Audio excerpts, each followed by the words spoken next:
नमस्कार, आप देख रहे हैं प्रदेश का सबसे भरोसेमंद चैनल जनता टीवी और मैं हूं आपके साथ प्रद्युम्न शर्मा। शुरुआत करेंगे बुलेटिन की, लेकिन उससे पहले आपको बताएंगे कि इस बुलेटिन में क्या कुछ खास रहने वाला है। बजट से पहले फिर बैठक करेंगे सीएम। देखिए क्या है अगली कैबिनेट मीटिंग की तारीख, कई अहम मुद्दों पर बन सकती है राय। साथ ही बताएंगे हफ्ते भर के अंदर तीसरी कैबिनेट बैठक के पीछे की इनसाइड स्टोरी। स्कूलों को लेकर बड़ा खुलासा हुआ है। शिक्षा मंत्री रोहित ठाकुर ने तमाम डाटा सामने रखते हुए पूर्व सरकार पर गंभीर आरोप लगाए। आगे देखिए किन आंकड़ों ने सुलगाई पहाड़ की राजनीति। आपको आगे दिखाएंगे लोक निर्माण मंत्री ने की हरियाणा की तारीफ। खेल मॉडल से लेकर सड़कों की दशा तक दिखाएंगे हर अपडेट।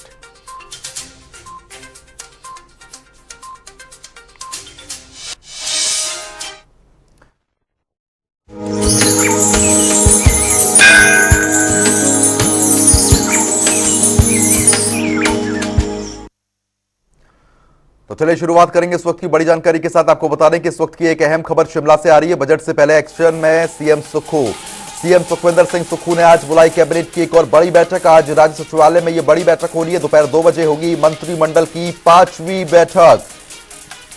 सीएम सुक्खू इस 5वीं बैठक की भी अध्यक्षता करेंगे। आपको बता दें कि बजट से पहले यह 5वीं बैठक है, क्योंकि 17 तारीख को बजट पेश होना है हिमाचल प्रदेश का। ऐसे में 14 तारीख से बजट सत्र की शुरुआत हो रही है और ऐसे में उससे पहले मौजूदा सरकार लगातार बैठकें कर रही है। आज 5वीं बैठक है। सीएम सुक्खू की अध्यक्षता में मंत्रिमंडल की यह 5वीं बैठक होने जा रही है। इस वक्त की बड़ी जानकारी, बड़ी खबर से हम आपको अपडेट करा रहे हैं। सीएम सुक्खू ने आज कैबिनेट की बैठक बुलाई है। कई अहम मुद्दे पर चर्चा होगी।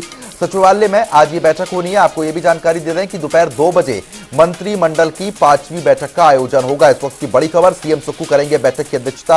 आपको यह भी जानकारी दे रहे हैं कि सीएम सुक्खू ने आज बुलाई कैबिनेट की एक और बड़ी बैठक। इस वक्त की बड़ी जानकारी, आज राज्य सचिवालय में यह बड़ी बैठक होनी है। इस वक्त की अहम जानकारी आ रही है। बता दें कि दोपहर 2 बजे मंत्रिमंडल की 5वीं बैठक होगी। इस खबर पर अपडेट के साथ ब्यूरो चीफ विकास शर्मा हमारे साथ जुड़ गए हैं। विकास, जिस तरीके से बजट से पहले यह 5वीं बड़ी बैठक होने जा रही है, इस बैठक को लेकर ज्यादा अपडेट क्या है आपके पास? देखिए बिल्कुल, सबसे पहले तो क्योंकि आगामी बजट सत्र जो है वो अब शुरू होने वाला है। 14 मार्च से ये बजट सत्र होगा, शुरुआत इसकी होगी और इसके साथ ही 17 मार्च को मुख्यमंत्री सुखविंदर सिंह सुक्खू जो है अपना पहला बजट जो है वो पेश करेंगे सदन के भीतर। तो इसको लेकर चर्चा जो है आज संभावित है कि क्या क्या चीजें बजट के अंदर हो सकती हैं और बजट को फाइनल करने के लिए जो घोषणाएं हैं इसके लेकर आज चर्चा संभावित है। निश्चित रूप से आज कोई बड़ा फैसला जो है इसको लेकर भी आ सकता है। इसके अलावा जो कांग्रेस की जो गारंटियां थी, गारंटियों को लेकर चर्चा विस्तार से हो रही है। जो कैबिनेट सब कमेटीज हैं उनसे रिपोर्ट तलब की गई थी। पिछली दौर की जो कैबिनेट की बैठकें हुई हैं, चर्चाएं इस बात को लेकर जरूर हो रही हैं कि किस तरह से धरातल पर जो है इन तमाम योजनाओं को या फिर तमाम जो वायदे हैं इनको किस तरह से धरातल पर उतारा जाए। इसको लेकर भी पूर्व में हमने देखा कि जिस तरह से ओपीएस को लेकर जो है पिछली बैठकों में फैसला लिया गया और अब सैद्धांतिक मंजूरी के बाद अब उसे धरातल पर उतारने के लिए कवायद जो है वो सुक्खू सरकार ने तेज कर दी है। लिहाजा आज भी ये माना जा रहा है कि जो दूसरे कई वायदे हैं, जिस तरह से महिलाओं को 1500 रुपए किस तरह से दिए जा सकते हैं और 10,53,000 ऐसी महिलाओं का चयन जो है वो किया गया है जो कि लाभार्थी के रूप में अब उनको 1500 रुपए यहाँ पर दिए जा सकते हैं। इसमें पिछली जो बैठकें हैं उसमें भी चर्चा विस्तार से हुई और आज निश्चित रूप से इस पर कोई बड़ा फैसला जो है वो यहाँ पर आ सकता है। इसके अलावा टोल टैक्स की जो टोल की मंजूरी है वो पिछली बैठक में यहाँ पर दी गई है। तो ये माना जा रहा है कि इस बार जो नई आबकारी नीति है, यानी जो नई आबकारी नीति है उसके तहत कई ऐसे फैसले जो है वो यहाँ पर इसको लेकर जरूर यहाँ पर लिए जा सकते हैं और इसके तहत जो शराब के ठेके हैं किस तरह से उनको नीलामी यहाँ पर की जा सकती है ना, और ये सारी चीजें जो है उसको लेकर ये मंत्रिमंडल की बैठक जो है कई मायनों में इसको अहम जो है वो यहाँ पर माना जा रहा है। इसके साथ ही बहुत हद तक ये मुमकिन भी है कि आगामी, क्योंकि जो कैबिनेट सब कमेटी यहाँ पर बनाई गई हैं कांग्रेस के वायदों को पूरा करने के लिए, उसके ऊपर तो चर्चा है ही है, लेकिन उसके अलावा और भी कई ऐसे फैसले हैं जो यहाँ पर लिए जा सकते हैं। चर्चाएं जो है कई अहम मसलों को लेकर हो सकती है। विभिन्न विभागों से जो रिपोर्ट यहाँ पर तलब की गई है, ये कहा गया है कि आप बताइए कि कहाँ कहाँ वित्तीय संसाधन जो है किस तरह से जुटाए जा सकते हैं। आज निश्चित रूप से इसको लेकर भी चर्चा यहाँ पर हो सकती है। ये क्योंकि जो पहले जो वित्तीय संसाधन जुटाना इस सरकार की जो है वो प्राथमिकता दिखाई दे रही है, उसके अलावा जो किस तरह से अब जो योजनाएं हैं या फिर जो ये वायदे यहाँ पर जो किए गए थे उसको धरातल पर किस तरह से उतारा जा सकता है और इसके लिए कितने पैसों की संसाधन की जो वित्तीय संसाधन की यहाँ पर आवश्यकता है, तो ऐसे में वित्तीय खर्च जो है वो लगातार बढ़ता जा रहा है। सरकार की नजर इस पर है और आज कैबिनेट की बैठक में इन अहम मसलों को लेकर जो है चर्चा आज संभावित है। बिल्कुल, लेकिन जिस तरीके से दोपहर 2 बजे मंत्रिमंडल की फिलहाल 5वीं बैठक शुरू हो जाएगी। बहुत बहुत शुक्रिया विकास, तमाम जानकारी हमारे साथ साझा करने के लिए। तो आपको बता रहे हैं कि जिस तरीके से हमारे ब्यूरो चीफ विकास शर्मा ने तमाम जानकारी साझा की है, जहां पर देखिए बजट पेश होना है, 17 तारीख को बजट पेश होगा, 14 तारीख को बजट सत्र की शुरुआत हो रही है। उससे पहले हर एक बारीक मुद्दे पर नजर रखी जा रही है, क्योंकि आपको बता रहे हैं कि बजट पेश होने से पहले तमाम तैयारियां मौजूदा कांग्रेस सरकार यहां पर कर रही है, क्योंकि पहला बजट कांग्रेस सरकार का है, सरकार बनते ही। तो चलिए आगे बढ़ेंगे। इसी बीच एक और बड़ा अपडेट आ गया, आपको बता देते हैं। इसी बीच एक बड़ी जानकारी आ रही है, आपको बता रहे हैं कि पाकिस्तान से तुलना पर भड़के पीडब्ल्यूडी मंत्री सुरेश भारद्वाज को विक्रमादित्य सिंह की नसीहत, मानसिक स्थिति को दर्शा रहा है व्यक्तित्व।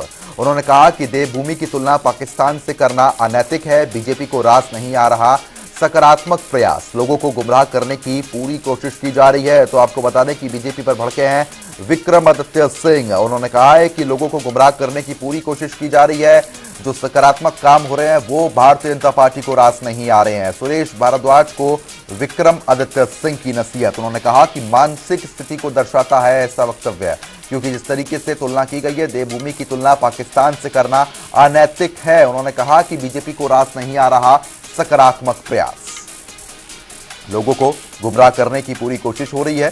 साथ ही साथ पाकिस्तान से तुलना पर भड़के हैं पीडब्ल्यूडी मंत्री विक्रमादित्य सिंह। उन्होंने कहा कि सुरेश भारद्वाज को विक्रमादित्य सिंह ने नसीहत दी है और साथ ही साथ कहा है कि मानसिक स्थिति को ऐसा वक्तव्य दर्शाता है कि वो क्या सोच रखते हैं, देवभूमि की तुलना पाकिस्तान से करना अनैतिक और गलत है।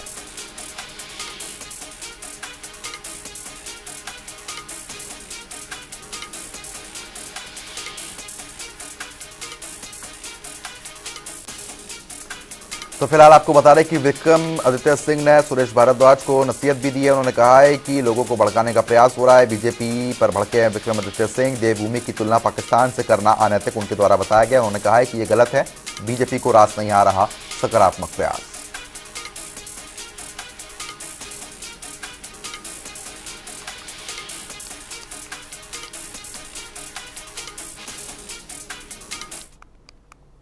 तो वहीं मंडी से बीजेपी विधायक अनिल शर्मा ने भी प्रेस कॉन्फ्रेंस की है, जिसमें उन्होंने अपने और कांग्रेस नेताओं के साथ अच्छे संबंध पर खुलकर बात की है। उन्होंने कहा है कि कांग्रेसियों से अच्छे संबंधों की वजह से सदर हलके में विकास कार्यों को आगे बढ़ाने में मदद मिलेगी। उन्होंने बताया कि प्रदेश की कांग्रेस सरकार के मात्र 2 महीने के कार्यकाल में कई सड़कें सदर हलके में दी गई हैं। इसके साथ ही शहर से जेल को शिफ्ट करने, पार्किंग और खेल कॉम्प्लेक्स बनाने के अलावा शहर में बाईपास बनाने की योजना भी आगे बढ़ रही है। अनिल शर्मा ने भी ये बताया कि इसके लिए जब उन्होंने प्लानिंग की, बैठक में सीएम सुक्खू से बात की, तो उन्होंने प्राथमिकता के आधार पर मंडी में होने वाली जरूरी विकास कार्यों के लिए ग्रांट देने की बात कही।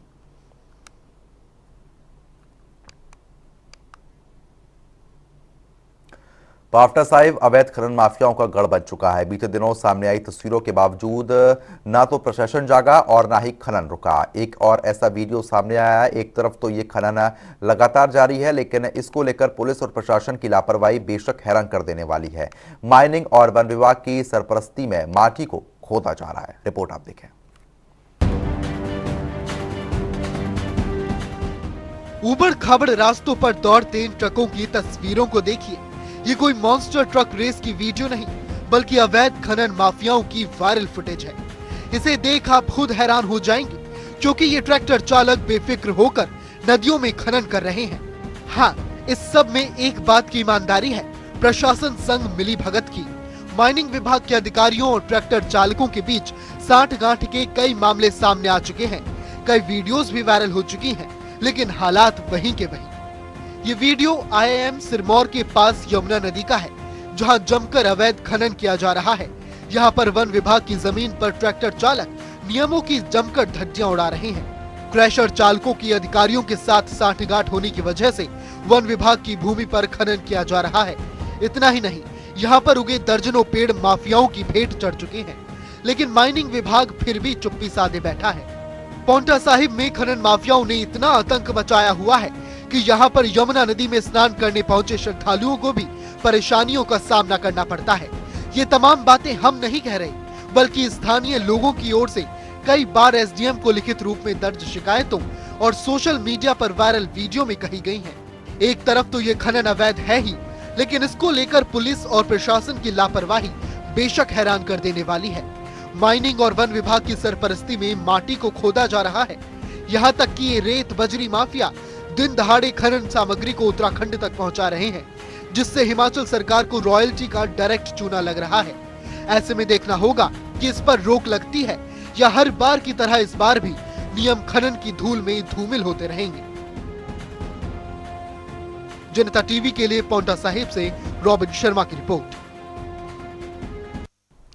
चलिए खबरों में आगे बढ़ेंगे। हिमाचल के स्कूलों को डिनोटिफाई करने को लेकर बड़ा खुलासा हुआ है और ये खुलासा खुद शिक्षा मंत्री रोहित ठाकुर ने किया। दरअसल प्रदेश भर में डिनोटिफाइड संस्थानों को लेकर बीजेपी लगातार प्रदेश का सुक्खू सरकार को घेरने की रणनीति बना रही है। ऐसे में शिक्षा मंत्री ने आकर डिनोटिफाई प्रक्रिया से जुड़े तमाम सवालों का जवाब दिया। सुनवाते हैं।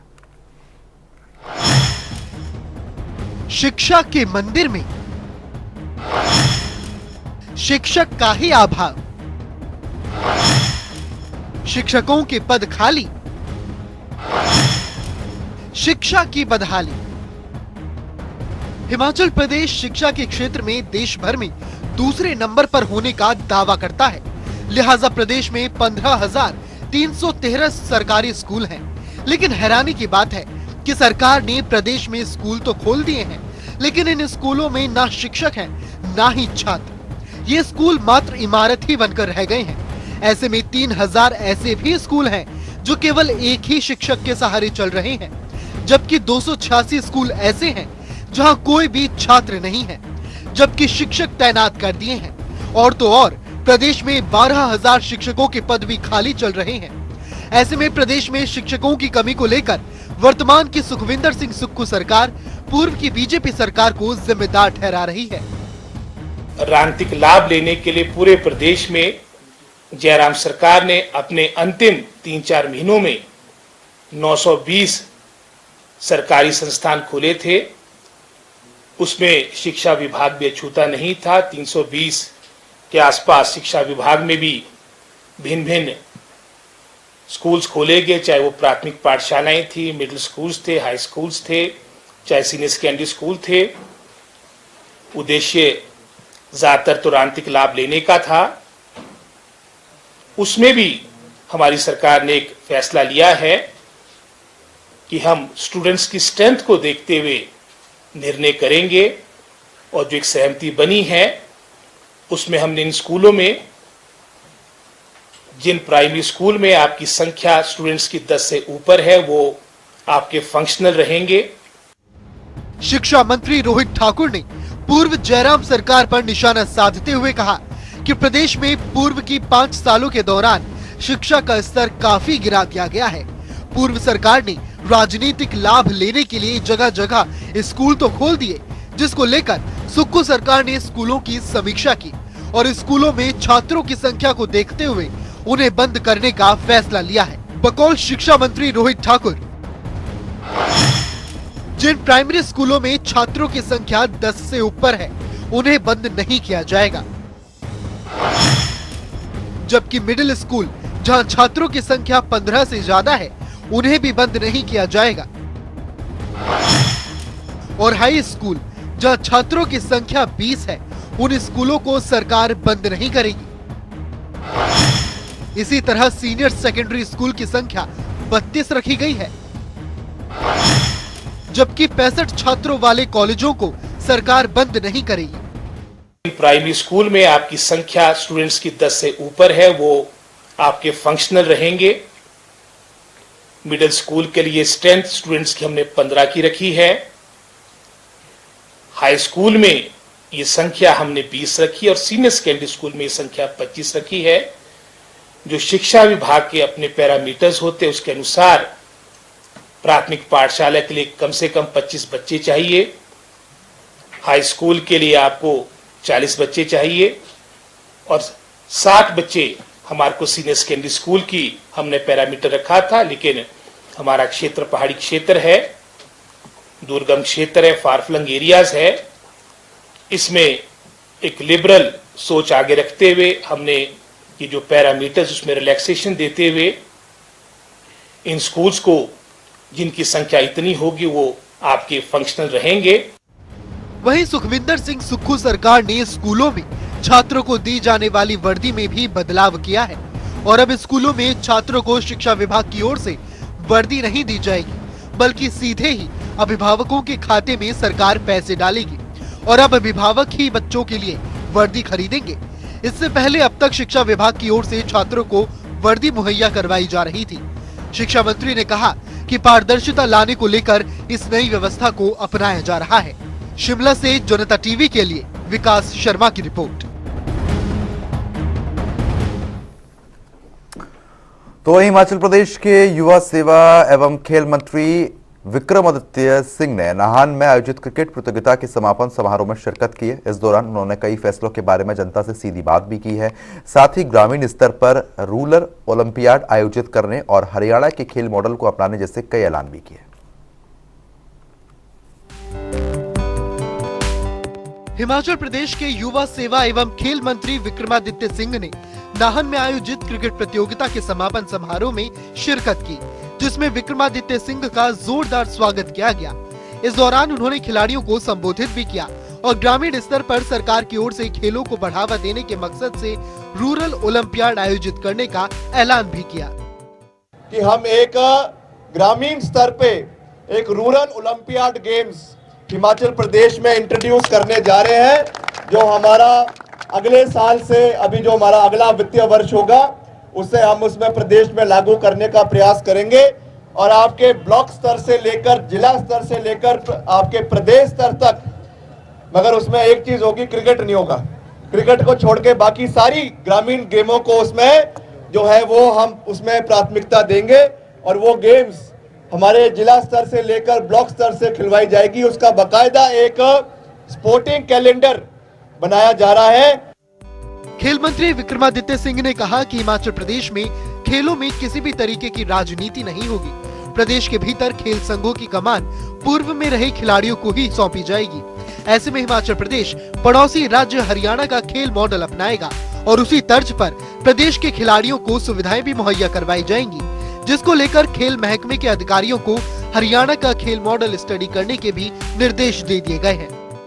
हमने अपने अधिकारियों से निवेदन किया कि वो जाकर पूरे प्रदेश देश के जो स्पोर्टिंग मॉडल्स है, खास करके हरियाणा का मॉडल है, आप जानते हैं जब भी कोई अंतर्राष्ट्रीय स्तर का, राष्ट्रीय स्तर का जो कॉम्पिटिशन होते हैं, सबसे ज्यादा मेडल हरियाणा के आते हैं। इसलिए मैंने उनसे निवेदन किया कि वहां का मॉडल पढ़े, ताकि अभी जो हमारा अगला साल का पॉलिसी, स्पोर्ट्स पॉलिसी आएगी, उसको हम पूरी तरीके से तब्दील करने जा रहे हैं। और मेरा तो ये निवेदन रहेगा, मुख्यमंत्री जी से भी मैंने इसमें बात करी है कि खेलों में पूरी तरीके से हमको राजनीति को पीछे कर जितने हमारे संगठन है, एसोसिएशंस है अलग अलग प्रदेश के अंदर, उसमें केवल स्पोर्ट्स पर्संस को आगे लाना चाहिए, जिन्होंने नेशनल लेवल पर, अंतर्राष्ट्रीय स्तर पर हिमाचल प्रदेश का नाम रोशन किया है। विक्रमादित्य सिंह ने बतौर लोक निर्माण मंत्री भी लोगों को संबोधित किया और पूर्व सरकार के समय को याद दिलाते हुए कहा कि पूर्व सरकार के कार्यकाल में प्रदेश की सड़कें बदहाल हुई और जब उन्होंने सोशल मीडिया के माध्यम से सड़कों की हालत को जानने की कोशिश की तो 10 घंटे के भीतर 12,000 से ज्यादा लोगों ने खस्ताहाल सड़कों को लेकर अपनी प्रतिक्रिया जाहिर की। और खास करके लोक निर्माण विभाग द्वारा भी जो कार्य चल रहे हैं, अभी कुछ ही दिन पहले मैंने एक बैठक शिमला के अंदर करी थी, जिसमें सारे अधिकारी पीडब्ल्यूडी विभाग के वहाँ पर आए थे, सारे एससीज, हमारे चीफ इंजीनियर्स और एक्सीएंस, और ख़ास रूप से सिरमौर में जो विकास के कार्य चल रहे हैं, चाहे हमारे नाबार्ड के माध्यम से चल रहे हैं, पीएमजेएसवाई के माध्यम से चल रहे हैं, उसकी हमने पूरी रूपरेखा बांधी है और आने वाले समय में उसको और गति देने के लिए हमारा पूरा प्रयास रहेगा। काफ़ी समय से यहाँ पे जो हमारा एससी का जो हमारा पद है पीडब्ल्यूडी का, वो भी रिक्त खाली था, उसके लिए भी हमने आदेश जारी कर दिए हैं। अगले 2-3 दिन के अंदर मुख्यमंत्री जी की स्वीकृति के बाद यहाँ पे एससी की पोस्टिंग भी, फुल टाइम पोस्टिंग जो है वो नाहन के अंदर हो जाएगी।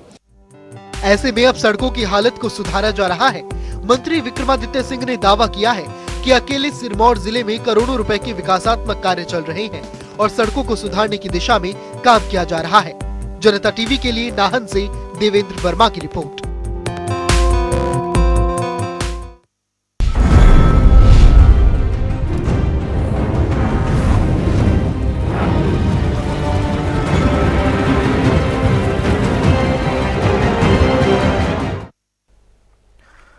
तो चलिए आगे बढ़ेंगे और रुख करेंगे 12 जिले 12 खबरों का। पूर्व प्रदेश कांग्रेस प्रवक्ता सुदर्शन शर्मा ने प्रेस कॉन्फ्रेंस की और घरेलू एलपीजी और कमर्शियल एलपीजी के रेट को बढ़ा देने के लेकर प्रदर्शन किया। मंडी के राज्य स्तरीय देवता मेले से प्रशासन को करोड़ों का मुनाफा हुआ है। बता दें कि मेले में लगने वाली दुकानें, डोम और झूला स्थल से प्रशासन को करीब 1 करोड़ 6 लाख की आमदनी हुई है। इसको लेकर सुंदरनगर प्रशासन की ओर से टेंडर के माध्यम से बोली आमंत्रित की गई। डीजीपी संजय कुंडू ने नूरपुर पुलिस का निरीक्षण किया है। इस दौरान डीजीपी कुंडू नूरपुर पुलिस के कामों से संतुष्ट नजर नहीं आए और उन्हें बेहतर काम करने की हिदायत दी।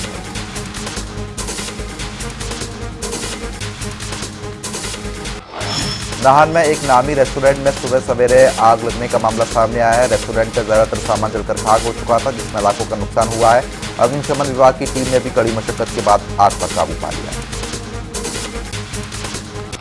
नाहन में जगह जगह खुली मांसाहार विक्रेताओं की दुकानों से स्थानीय लोग परेशान नजर आ रहे हैं। शाम ढलते ही दुकानों की गंदगी साफ नजर आती है।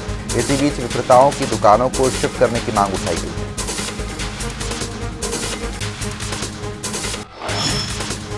ज्वालामुखी मंदिर में वार्षिक भंडारे का धूमधाम से आयोजन हुआ। नाग मंदिर में स्थानीय विधायक संजय रथ ने विशेष तौर पर शिरकत की। आसपास के 5 गांवों ने नाग मंदिर में प्रसाद ग्रहण किया।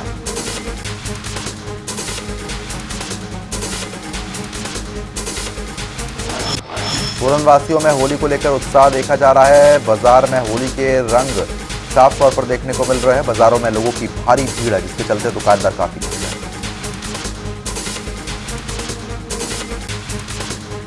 नूरपुर और बद्दी में नारकोटिक्स थाने खोले जाएंगे। प्रदेश में नशे के कारोबार पर नकेल कसने के लिए पुलिस विभाग पूरी तरीके से चौकस है। विभाग की तरफ से कई अहम कदम उठाए जा रहे हैं।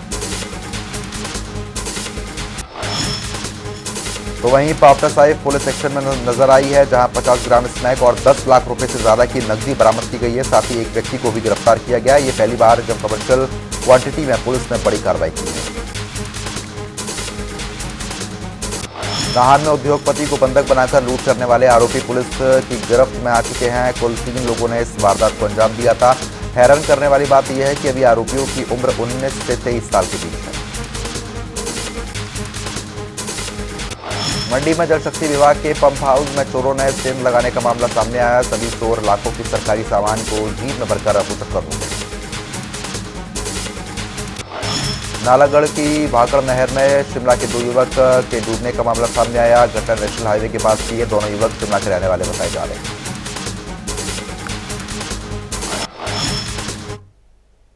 तो फिलहाल अभी के लिए सिर्फ इतना ही, लेकिन खबरों का सिलसिला लगातार जारी है। बने रहिए हमारे साथ। नमस्कार।